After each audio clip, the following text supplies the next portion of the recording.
Today is June 30th, 2022, meeting the Underground Utilities Mapping Project team. And the agenda for today is our typical run with Barb and myself with 5 minutes in the beginning. We are fortunate enough that Phil Meese and I believe Dan Colby has joined us to help us understand the pending release next month of updated ASCE standards. And I believe it's 38 and 75. And I put the wrong one down in the mailer that I sent out. I apologize for that. And then we're going to spend the vast majority of the time today on the FusionView discussion. There has been substantial number of meetings that have been going on. And I think, as you'll see, things are clearly gelling. And then we'll leave 10 minutes at the end there for if there are any other issues to take a look at, and then wrap up before we wander into a great summer. And with that, Barb, the floor is yours. Yeah, thanks, Steve. Yeah, it's a great meeting today. Thank you all for attending. It's almost been 2 years since we started this initiative back in August of 2020. And I know Steve was working even before that to get us all together. So today, what you'll hear from the folks on FusionView and on some of the other teams, we're at a great spot. It's like a milestone meeting today in terms of where we're at. So buckle your seatbelts, and we're off to a good start. And that's all I've got today. Okay, thank you, Barb. As for what I have to pass along, none of that really heavy administrative stuff, but I do want to update you on a couple of, if you will, scoop items that otherwise might not be raised during the meeting. As I indicated, there's a number of side meetings that have been taking place, and we are fortunate enough that Bob Esquez is engaged with Steve Sersharenko, I believe is how you would say it. And he's part of the lead element in the Canadian Underground Infrastructure Registry and or register, I should say. Jeff Zeiss did the hookup on that, and we're thankful. They're sort of like there's three horses running down the track here. It's the UK, it's us, and Canada. So we want to see what we can do to help out Canada. Maybe we can all get to the finish line at the same time, because the UK has been helping us out. So there you go. July 14th, for the third time, myself and Barb are going to meet with WSB. I'll stop and let Barb insert, I'm sure she wants to offer some insight on what that's all about. But a big thank you goes out to Paul T-shirt. Did I say that right, Paul? Are you with us? Okay. Anyway, yeah. The point is that we would not have received this entry with the strong engineering firm that WSB is. And with that, I will seal my lips. And Barb, do you want to? Yeah, I'll just give a high level brief. So Paul introduced us to WSB. They're a large design engineering firm. It's for those of you in Minnesota. I saw some of their work when they did the work on the Elk River redesign using SUE technology and making 3D models of that. Saved a lot of time. So we've met with them, like we said, 2 times with what we're up to. After the first meeting, we got introduced to their senior VP. And for the third time in June, they're going to give us some feedback on how we present. They're also going to introduce us to the right people at companies like Excel and others in order to really show and talk about where we're at with FusionView. So we've got a great partner here in WSB. They're in it for the long haul. They love what we're doing and where we're at. And so we've got a great partner. And just reiterate, Paul's really been key to making this happen. So that's what I've got. And just as kind of a side note, Barb and I will also be doing a meet and greet with the Minnesota Geospatial Information Officer who just took over, and that's Allison Slats.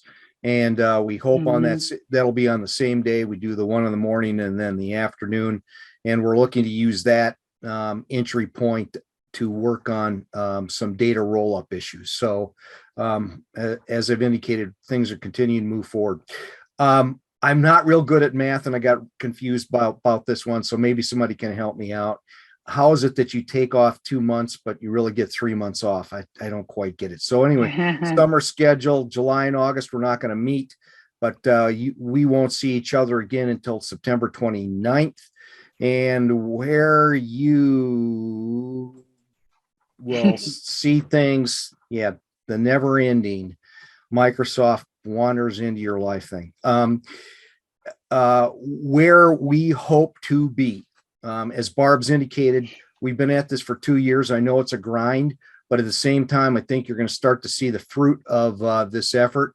By September, I'm fairly confident that you're going to have a FusionView active demo being available and, if you will, promoted with the utility community. A report will be well on its way to being crafted. I'm working on it as we go. And then we have ourselves set up for CGA of 2023. They're already knocking on Barb's door. Can you come and talk to us, because we know what you're up to and we want in. So some exciting stuff's going to come ahead. While you're laying on the beach, the folks that are in the salt mine are going to continue working there. And I think you'll see some real solid stuff on the backside. Okay, moving along. The next thing we've got on the agenda here is an update on the FusionView and discussions of elements. And as I think you'll see here, there's been considerable progress. So here's what I'd like, before we get going here, you to think about is there, as I've already beat up the idea, there's been numerous meetings, but please ask questions or make comments as the items are presented. I think that's going to facilitate the discussion in the best way. There'll be a total of 5 different folks here that are going to talk and explain where their piece is now and how that's progressing. We are trying to have something fully functional by the next time we meet. We may fall short, but I think if you see where we are and the progress that's been made, you'll start thinking it's probably a real possibility that we'll have something functional. And we've got Barb snapping the whip to try to get us there, because she wants to go out on the street and start showing off. So that's what we're looking to try to achieve. And again, we truly want your feedback today. And if something comes to you at a later date after what you see, by all means, chime in and send us a note, and we'll go from there. So I think first up, Bob, you've got the show. Do you have your screen tuned? And I'll drop off and you can share what you've got. Okay, I'm ready.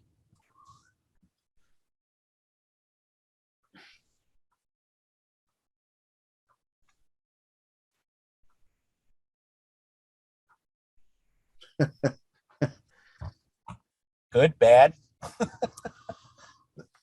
Oh, it's getting there. We're good. Steve, do you want to lead in with any kind of commentary or anything on kind of get people up to speed, or do you just want me to kind of go at it and you correct me? Well, I'll just give them a quick overview with the thought that at the end of the first 4 folks that are going to chat here, or first 3, I will run through the original tasker. And in that element, I think what you're going to see is that as each of these folks present, what we've decided to do is to break things apart, to look at them rather than a sequence of developing everything at once, and focus on the core build, which is the viewer that Bob's going to talk about first, and then the modules that are going to get hooked onto it and how those pieces are going to get there. So rather than a phase approach, we're taking a look at a module approach. And the reason behind that is, the perfect example is when we got looking at the issue of timing out a ticket that came in, there's different needs. For instance, the locator or the excavation community versus an engineering need to be able to see location data for an extended period of time. So the setup here, as I explained, we're going to do this presentation with the sense that we're tracking all of the elements and working to resolve each element to get us going to where we need to go. And Bob's going to first talk about where the FusionView piece is at this time. Bob, do you think that sets us up well enough, or is there something else you're looking for? Yeah, I think that's good. Okay, all right. I just didn't want to jump into it because I was kind of, I was going to be a little bit kind of jumpy around kind of thing. Yep. So, Yep. To start with, the idea here that I wanted to kind of relay to everybody is that we are actually getting tickets in for the whole state. So we've got the back end system linked up to the OCC system, and they're passing us right now about 500 tickets a day. They're doing it semi-manually. We just had a meeting on this morning. So they're going to continue that. And the idea being there is that we're going to make sure that the ticket requesting process of FusionView can handle, you know, the normal traffic that they are hitting in the OCCs. The data that we have available, the demo data, is only kind of sequestered down here in, for the most part, in the Glencoe area. So there are tickets here that you can see that have been kind of conglomerated from the Glencoe area. And the pieces that we have put together are the interface that you're looking at here, which you should be considered, it should be considered an administrative interface. This would be how we would look at the different kinds of data that are available. We can turn things on and off, you know, and show all of the information that's available for different layers. But the idea here is that this is an administrative interface, but it's also going to be the sales tool that Barb's going to use and go out. You know, that's the target here. The actual connections that we've got from OCC and how this all works is the requesting mechanism from OCC is a two-step process. First, they go over and tell us that they've got a ticket that's active. So they initialize that ticket inside of the FusionView system. Once that ticket has been initialized, the FusionView system will go out behind the scenes and go and grab the data for each one of the data owners that overlaps our particular area of interest, so that when the data is collected, it's only collected for that ticket from the data owners that overlap the area that we're looking at from the ticket boundary. So the idea here is that we can go and identify a particular area, and I know that there's 2 or 3 tickets here, depending on where I pick. And I can go and click on a report, and this is what is output from the FusionView system. So the top view here you're looking at is everything that came back all overlaid on one map. And then as you go down the report here, it's everything split out based on the APWA separations. That's what the color coding is for around the maps. Once you get this report, we've also got it hooked into the OCC ticketing system. So they've sent the ticket over. We've gone out and grabbed the data for that particular ticket. And I should mention too that when we collect the data only resides in the FusionView system while the ticket is active. When they initialize the ticket from the OCC side, the there's a beginning and end date that is assigned to the ticket right when they make that call, and that dictates how long the data stays inside the FusionView system. So now I've clicked over into the OCC system, and this is the actual ticket data that they send us. And you can see down here at the bottom that it gives me a list of all of the owners of data that they know about that overlap that particular area. Now, we don't have all of these data sets connected behind the scenes, but a majority of them are connected to from FusionView. So that connection to the data owners directly is what makes all this work. So the idea is that the FusionView system has got a connection configured for each one of the data owners that we're pulling data from, and we only grab the data as needed inside the ticket. Part of the OCC system here, they also have their own ticketing system or mapping system, so we can see their map as well, and it shows the actual bounding polygon that we started from over in the other display there. So if we jump back to our ticketing here, in general, this is actually working pretty good right now. So this works for all tickets. We can do this display and everything. What we're going to start working on here in the future is a little bit more of the styling aspects of things. But one thing I wanted to mention is that right now this is all running as a WMS, which is a stacked set of pictures. But what we want to move towards is actually having each one of these maps inside of this view to be zoomable. So the idea would be that you'd be able to zoom in and out inside of the ticket area and be able to get at any detail that you needed to, because the features will be downloaded into this report as part of the ticketing process. And then we're going to do some styling as far as that goes as well. But this is basically the focus of our output from the FusionView system at this point. I think that's everything I have to say. Any questions, thoughts? So, Bob, talk to them about the next module that you'll be, so the core is built. You've got it communicating with OCC. Yep. And where we are is we're kind of in a wait window for, Adam has been, is en route on a flight right now, was unable to come. Could you talk a little bit about, that follow-on piece that's going to go on with OCC? Well, we're going to solidify the connection aspects between FusionView and the OCC ticketing system, and we're going to continue ramping up the numbers. Like I say, we're at 500 a day right now that they're throwing over into the system semi-automatically. They're running a script that they do every day. What we really want to do is move towards syncing up to the actual ticketing system so that every ticket that goes into the OCC side will actually be reflected over in the FusionView. Now, we don't have this particular level of information available for all of them other than the Glencoe area, but with all of this functionality is available across the whole state. We just need to have the data that we can link up to behind the scenes to be able to make any kind of a report. Two pieces that we're going to be focusing on adding into this output.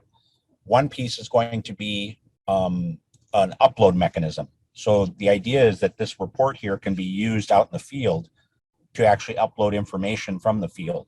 It can be, initially you'll be able to upload a file and we'll bind that to the ticket. And then another piece of the equation is working for integrating specific data streams or types from specific types of hardware. Now, this potentially can go in all different kinds of directions, but we do have some people right now that want to try some things with specific hardware. So the idea is that we can actually do digital locating out in the field and actually pull that information back upstream. We still have to work out the mechanics of how that data gets back to the data owners and how we direct it and funnel it. But that's one of the next pieces that we're going to focus on. And you'll have a button in this particular report that'll allow you to say, I need to upload a file or this through this data stream, one or the other pieces of information. So that's going to be your stream from the field. It'll be twofold. It will be the ability to upload hard copy, and we're right now refining with Travis the ability to upload a data stream from the GPS collected locate in total. Also mention the decision that was made about, if you would, Bob, the decision about clipping the utilities. There was a consensus made that we need to clip the utility information at the boundary of the ticket. Initially, I wanted to actually have the features, my thought was to have the features go out wherever they did to their endpoint out past the ticketing boundary, but the consensus was that we were going to clip them. So there could be some features here, like a line that goes out past the boundary of the ticket before daylights again, like a sewer line or a gas line or whatever. And the consensus was that we were going to clip it back at the ticket boundary. Okay, thank you. I guess, Steve, I'd like to take a minute and see if folks on the call, if they have any reactions, suggestions, what the thoughts were while we're talking about this right now, because what Bob has here in that team, you're able to actually pull the data in, view it, and update it. That's the next step. But you can just imagine this throughout the entire state of Minnesota with every ticket that's coming in. Again, this is long term, but this has been a milestone for his team to be able to get this point. But again, open for ideas, suggestions, comments. Looking forward to getting the recording because there's a lot of people I do want to share this with. Very excited about it.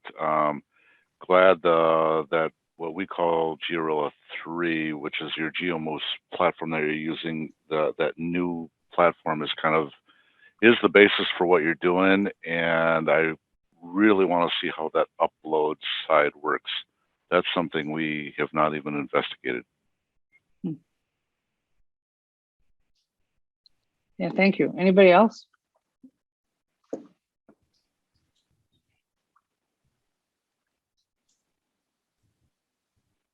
How many tickets a day does Minnesota get? On a busy day in June, 7,000 a day, average about 5,500, 5,000 over the long summer season. So a lot of tickets. Total in the year, 920,000 tickets. So semi-automatic, Bob, does that mean a couple times a day or? They're sending in tickets, basically as they think about it, but at least once a day, they're sending in a set of tickets. So the idea is that we just want to make sure that the server can handle the initialization side of it is pretty simple. That process is actually, we're not really worried about that being able to manage the, able to manage the initialization process. That's pretty straightforward. We're not actually going out and making any requests. But separate from that, after the initialization of the ticket request is made by the OCC system, we have to go out behind the scenes and go and hit all of that list that's in the ticket that we get back from OCC of the data owners that they're including in the request. So we go run down through that list, and everyone that we have a connection to, we have to go out and grab the information. There's some exceptions handling that we still have to work out, like, if a server's down or not accessible, we're gonna have to figure out how to do, certain warnings, basically saying that there's no data available, that kind of thing in the report. But other than that, the mechanics of this is all figured out, and we're really in this tuning phase. Another thing that I would like to, and this is a technical thing, but the point that I want to make with it is that the server that we're using is a virtual server. We're running this all in the cloud. And the server that we set up is real basic. It's real low level. There's plenty of room here to expand and scale this up if we run into problems. And we haven't run into any problems yet. But I'm just saying that there is plenty of room to beef up the machinery and stuff behind the scenes that this is running on.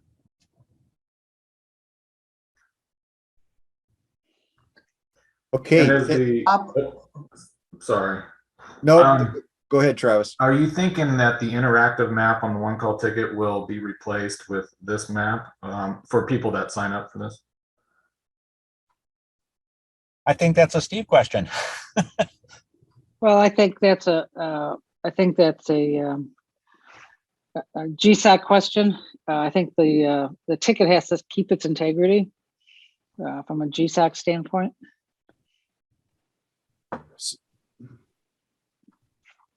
And then Terry, I just had a suggestion.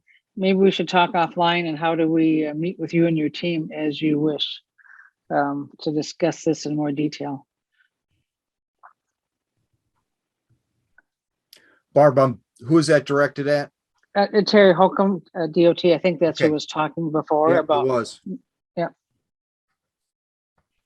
And then Bob, what is there currently, if anything, that shows a user what utilities have not responded with their information? Yeah, that's one of the exceptions handling things that we still have to work out. We need to figure out a mechanism for, we actually have to test it. So the idea is we have to find a provider that's willing to work with us and turn services on and off so that we can test against it. Well, and in addition to that, so if you have, let's say 12 utilities in the area and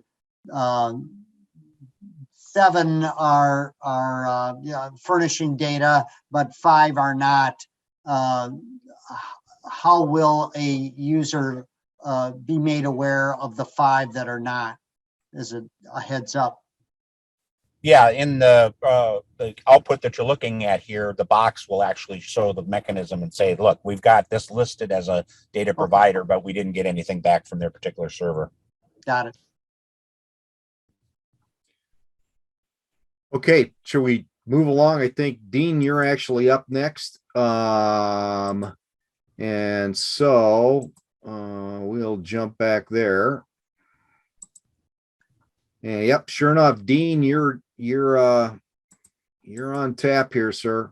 Okay, so after a bit of a hiatus, we're moving again and internally reviewing some data sharing agreements. One, essentially a distribution agreement for a facility operator, and another an end user license.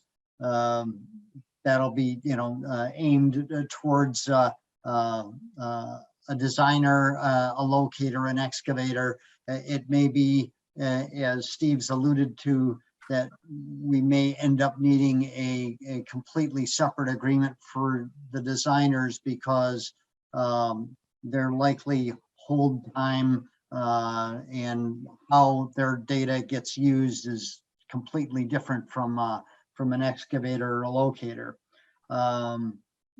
Hopefully these documents, as we get them refined, will be useful once Barb goes on the road for her sales pitch to facility operators to participate in this. They'll be able to get a handle on the legal framework, if you will, as to how this would work.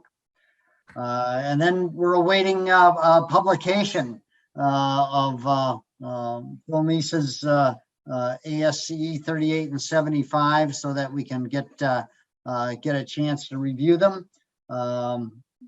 We're hopeful that, and it looks like we're pretty close right now, so that the basic attributes we are targeting are all within those ASCE standards and don't appear to be inconsistent with them. So I was glad to see that. But this should all give a further boost to our mapping efforts if the professional engineering profession is on the same page with us. Okay. Any questions? Going once. I think one of the things we found over the last several months is this legal security is a key piece, and will be we have to be persistent and keep at it with each and every facility operator we talk with. It's a heavy lift.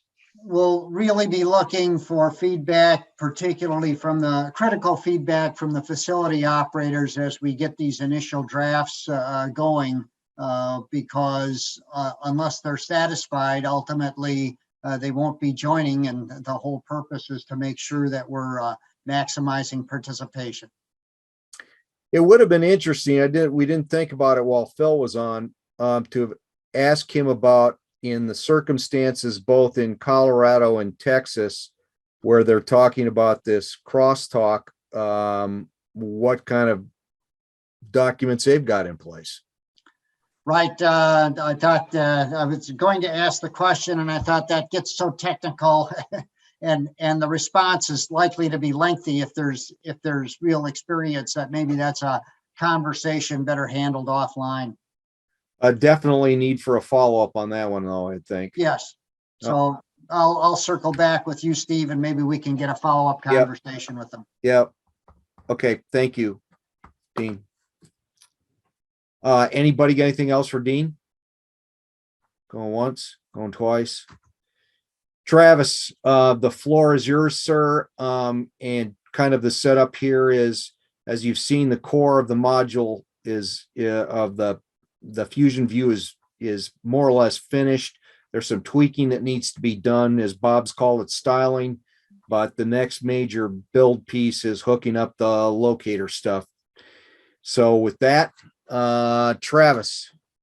Yeah, we've been, Bob and I have been going back and forth, I guess, and of course our group has too, the leadership group, on which attributes to include and what's the most critical to bring into the field. I mean, we were looking over that presentation with the 3D modeling, and you can go with point cloud and all this other stuff, but really, kind of to Dean's point, I mean, I guess I'm the expert at making things elementary, because if it's not elementary or making it a Cliff Notes version for the guys to use in the field, they're not going to adopt it. You know, with the locate schedule on everybody falling behind right now and not getting to all the locates in a timely manner, we don't want to give them more work on top of it, even though what they're doing is going to help them in the future, and that's better maps altogether. And so, you know, our group one, the facility operators group, you know, made up of the locate manufacturers, locators, and municipals and other utilities. I mean, our main purpose to start off with was the, you know, identifying the locate technology, GPS technology that's available out there, and also the mapping solutions. And we had, you know, a lot of demonstrations, you know, for the last 2 years on what's out there. But then, you know, with the radio detection, subsurface maps, and the VIVAC solutions were used in this pilot program that we've had quite a bit of participants in. We've had, I think, up to 25 facility operators actually utilizing those two pieces of equipment and gathering the data. And so now we got a bunch of data. You know, our initial purpose was to promote it and market it and show them how easy it is to collect, and show them that it doesn't really take much more time out of your day to go ahead and collect attributes and as you're digitally marking the line along with the regular paint and flags. But also on the next step was collecting data that we can utilize in Bob's process right there. And so that's where we're up against, is what data from the field do we want to collect? Do we need to collect? We were talking about depth earlier. Obviously, that's kind of going to be voluntary if they want to put that down or not. But the big thing is we got so many different attributes that from all our different customers on our mapping service. I was trying to go through it this morning, and I was just downloading different whatever, and trying to find similarities between all of them. And you asked me the question last week about are the locators going to need different data than the actual ticket, excavator that called in the ticket, and so on. And for the most part, after looking at all the data and all the different attributes, I mean, I don't think I would ever locate off the one called ticket map or the FusionView map, because there's so much more and more tuned into what the task at hand for the locator. Unless you're a small municipality or something like that, you know, they get into so many different more attributes and color coding within their own personal map. So I think just downloading the data that we need to get the FusionView part of it, the view to the excavator, so it looks much like they would see it in the field, is kind of what we need to concentrate on. And I was in the middle of putting all that together right now, so I can send it over to Bob, and we can kind of narrow it down some. Was somebody coughing, or was somebody just falling asleep on me, or no questions? But that's where we're at right now, is just trying to get the different attributes narrowed down, you know, pipe sizes, materials, different cables, electric, secondary versus and primary, you know, the key elements that would need to show up on the map for an excavator, basically, you know. So when they hover over the line, it will give them just enough information to know what they're supposed to be looking for. And so if they're daylighting it or hydrovacing, they would be able to know, okay, I'm looking for a conduit, or I'm looking for a communications conduit, or a secondary line, a private line even, or a streetlight wire. You know, just giving them enough to know how to identify and make sure they found the right thing that's marked. And so almost the same as what we put out in the field using paint flags, either a flag or paint on the curve or something designating that there's a 4-inch, you know, PVC line here or something like that. We want to just portray the same information on the one call ticket. So that's where we're at. I'm just working now with Bob, I guess, and also getting the locate part of it put in there. And that's the thing also, everything we download from the utility side will be a solid line. Everything that we download from the utility locator that's out there marking from his unit will be a dotted line, just like you would see it in the field, with the spray marks. And it will be color coded to designate, obviously the color coding system of the one call. And then we'll have hover over or click on events that will give you more information if you wanted it. Okay, thank you, Travis. Anybody have any questions for Travis? Okay, well, hopefully I can try to pull it all together now. So let's see what we got here. Oh, wait a minute. I blew up on the launch pad, as I mentioned earlier. So let me get out of here and go to a different screen share. And with that, one second, I'm going to pull up where we are on this tasker. And as soon as it comes up, I'll pop it up and you can take a quick look at it. It'll be reposted out to the share on the EPC website. And if I can get this thing.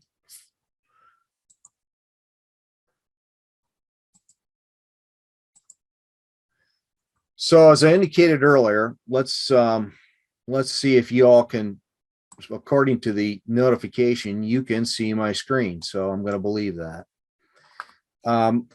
What we've done is, as I've indicated previously, we've taken the concept of trying to build the FusionView in, if you will, iterations, and have everything done at once and then fine tune it in version 2 and version 3 to breaking it down into trying to deal with it in modules. So as Bob's already related about the capability that's already out there in terms of the build to date, it is largely done, and policy and prototype decisions have been made along the way to get us there. I think one of the interesting things that I want to throw out to the crowd that may not be common knowledge is there was a strong drumbeat for the need of a defined base map, and the build team is now fairly confident that there won't be any really need for a dedicated base map, because through projection, the proper handling of projection, they believe they can handle it. So the green stuff is the items that are completed, obviously, and the yellow stuff that you'll see on this screen are the things that are in work. And then finally, of course, in line with the stoplight, if it's red, it hasn't had any work done to it yet. So I'm just going to jump through into the different phases. As you can see here, all of the stuff relative to the styling that Bob talked about is being worked about in some form or fashion. And almost really to the point that was made by Travis, there's a big long list that originally came over from the folks from the Scottish vault approach. And right now, Travis and I are working under Barb's direction to try to trim this listing down to make it more functional in the field with fewer items, and then have the ability as time goes forward, if we need to add additional things. But to get something out of the gate and going, we're going to trim down the number of categories that are available significantly. And if you will, use the concept of float over and click on to deliver different layers of information. So you can see again in the red items, those are the things that need to be finished up yet with regard to the build of FusionView. And then we move into the next thing that we'll be working on, and some of those elements are already being fine-tuned, and that's the engineering design module. Obviously, through what Phil was talking about and Dan was talking about earlier, we've got some models to operate off of, and we'll take a look at how to plug those things in. The next module, in fact, the first two are actually being built simultaneously. The next was going to be the locator module, and we're down to just a very few things on that. As Travis indicated, it's aligning the elements of the attributes with what's currently being used inside data view, the FusionView, to collect data off of the utilities, how to align that, and that's being worked through. And then last of the major modules is the field view and the data access module. And again, as you can see by the number of yellow items, there's already been significant progress being made in that area. Abandoned unknown infrastructure module, that's got a kind of an element of argument in it that's that revolves around the idea that where should that repository actually live, and how do you facilitate a circumstance that will cause people to actually want to report that. So there's quite a bit to be worked through there. And then Dean's on the hook for some overarching elements that have to do with the legal delivery. We've got other overarching issues that the leadership team is actually working on. And these bright orange ones are all revolving around what we heard today from ASCE. And we'll look to plug those in. And I think I gathered enough notes off of Phil and Dan's presentation to be able to fine tune some of that stuff. And then kind of last but not least, Barb's chomping at the bit to get out there and do her sell. And we would really appreciate if you don't give us feedback on anything else that you see on the stop and go list. If you take a long, hard look at these two issues, why does a utility want to be a Pioneer partner? And what will it take to become a Pioneer partner, or whatever we wish to end up calling this in the end. So just some notes have been scribbled in there. Nothing on any of this has been poured in concrete. And we've got even kind of some improvement plan right only items that you'll find on the list also. So that's the idea behind the stop and go list and what's out there. And with that, maybe I'll kick it back to Barb. Is there information or other things that you would like to add to this discussion? No, I think just to discuss that there's just a lot of detail behind all the work that's been done, and that it's more to go, I guess.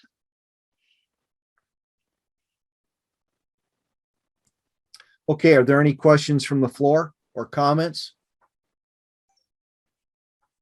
Not even one.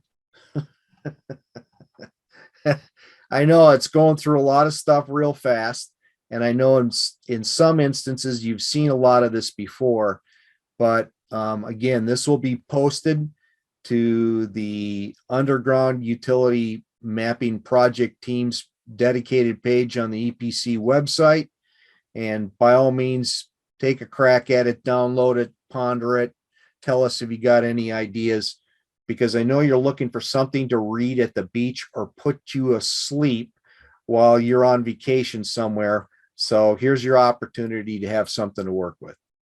I guess I would like to ask for feedback and comments from maybe some of those we haven't heard from today. So if anybody wants to just give some feedback. Are we on the right track? Are we missing something? I always like to. How does it compare and contrast with what we heard from Phil? Yeah. So I'm just throwing out ideas as to what we could benefit from your input. It's always good to throw Joe under the bus. Okay. Joe, are you with us? I am with us. What do you mean throwing me under the bus? Oh, please don't call on me. Yeah. No, actually, I'm impressed. I'm appreciative. I think we've made some pretty good progress, and like I said, I'm anxious to getting to the point where we're actually deploying this in the field and involving some of the locators and the equipment to the field as well. I think that's going to add a completely new element of feedback, and I don't want to say that it's going to set us back, but I suspect it's going to require some additional considerations for some of the insight we get from the hands-on streets, boots on the ground people.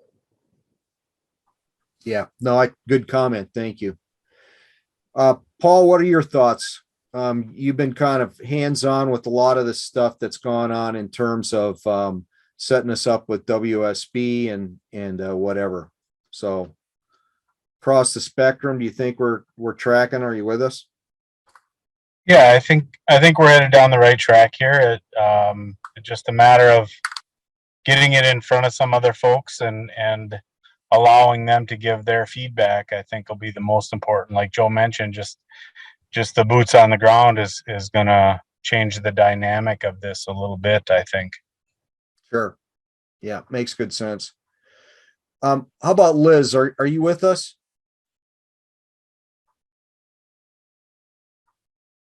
Going once. Yeah, it's the old click the mute button the wrong way. I'm here. Oh, can you hear me? Yeah, we can hear you now. Yep. Okay. Yep. Yeah, it's a lot of information. I think my only concern is the duplication. I mean, we have the one call, the tickets and the data there. I don't know if I'm 100% clear on who's going to use this. So for me, because I update the data to the one calls, that's my role with Lumen CenturyLink. So I'm concerned about duplicating my efforts, as I submit to Gopher State, and then I'm submitting to this, and who's using it, and that type of thing. So that's I think my main concern is duplication.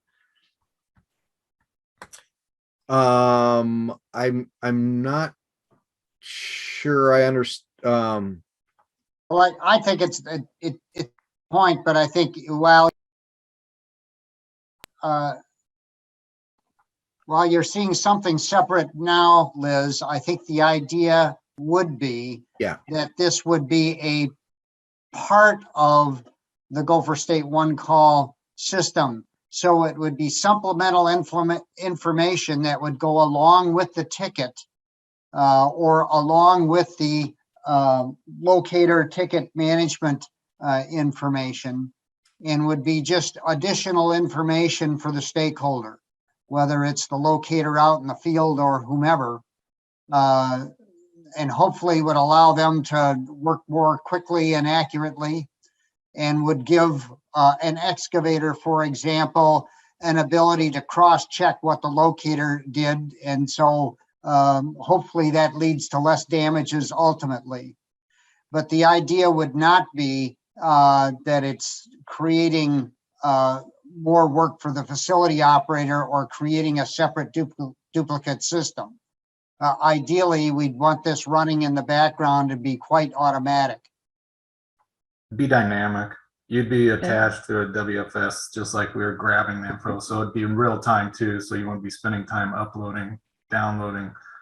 It's just always going to be there. But the main purpose is the excavator, but there's going to be an interview process. We're just not giving this information to any flyby excavator. They're going to have to go through an education process that we've talked about, where they actually know that they're not supposed to be digging on the information, the extra information that they're getting. But the main thing is they're verifying with that information that all the utilities have been located. Everything's accounted for, because there's a lot of smaller things that just either don't get located or they're not on the original map. And so we're trying to bridge that gap.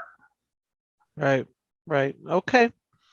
So Liz, I know one of your big concerns in the past was the issue that you provide the data to the locate team that your company hires, and therefore why would you need to provide it and again, like as you've described it, in an additional way, and everybody here is more or less reinforced it's going to be seamless with the idea that it's only provided once and you won't even really realize that it's being used elsewhere. So Right. Yeah, and that's helpful. I mean, I don't want to do my job twice. Nobody does. We're fully on board with that plan. Okay. All right. Well, Thank thank you. you, Liz. Appreciate it. Is there anyone else who'd like to chime in? Because we're, as I've indicated, by the end of the summer, all this stuff's going to be locked down to make the machine work. And that'll be our first stab at it. We're just trying to prevent the extra time and reprogramming. So, yeah. Yeah, I have a crazy idea that we could talk about at another time is, since we're working with the city of Glencoe, we could use them as a real-time test case. So Yeah. when we're ready to go with Bob, we say, okay, we want the city of Glencoe to start using this and give us feedback on it. So I think we have a ready-made first user. Do we have to talk to the mayor or how does that? We'll have to figure that out. No, Dean has to go talk to the mayor. All right. Okay. With that, let me shut this screen down and jump us back to the original one, and we'll wrap this thing up with what we got left. It's here somewhere.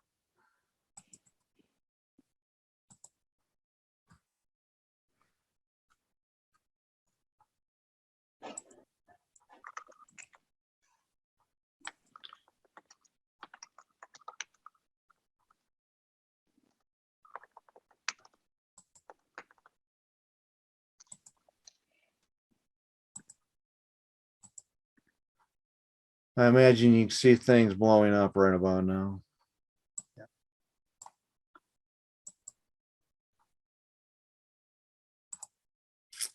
Okay. Sorry for the delay. And I guess before we exit, is there anything in general else that we want to discuss in that area, or did we beat the horse to death? Going once, going twice, gone. Okay. Floor's open for any other items that might be drifting around out there. Anything else that we need to be thinking about as we wander into extended break here?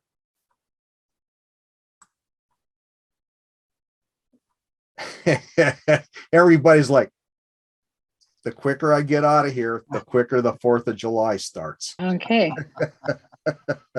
All right. Well, I'm gonna just one thing. I know Kelvin and Joe and Paul, you're on here, but I'm probably gonna have to get with you guys. You know, we've been working with Glencoe and stuff and getting this stuff, what they've collected onto Bob's map.